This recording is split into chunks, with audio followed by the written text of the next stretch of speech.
Hey, what's going on? Today's video I'm going to share with you how I fixed the twine problem I was having with my New Holland square baler.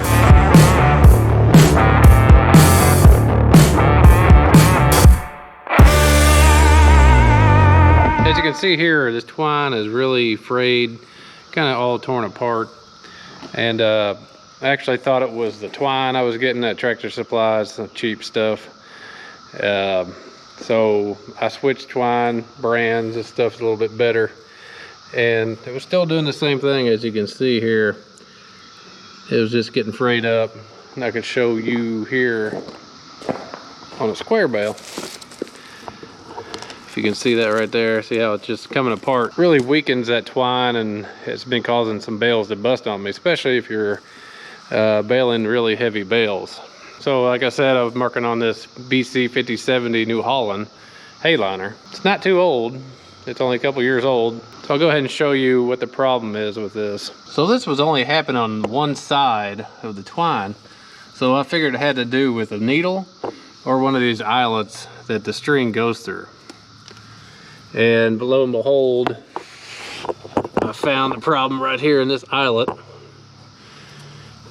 It's the one right below the needle. And it's got a real bad groove cut into it.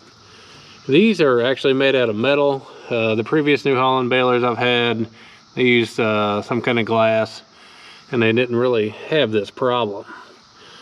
You just have these two bolts here. We'll loosen them up and just spin that eyelet, and it should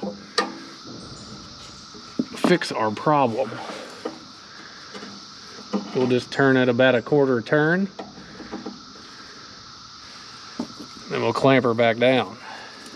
It's kind of a real annoying problem to have, especially with such a new baler.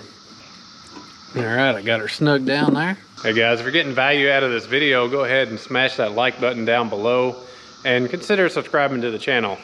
We do farm related videos here. Show you another view there. You can see that groove cut into it, and it's a pretty sharp little groove. So when these needles were going up in the bale chamber, it was just dragging that string across that really fast and just fraying it out. I checked all the other eyelets and they all seemed fine. It was just that one. I think it's just the way it's angled in there. That's why it was doing that. So hopefully that fixes our problem.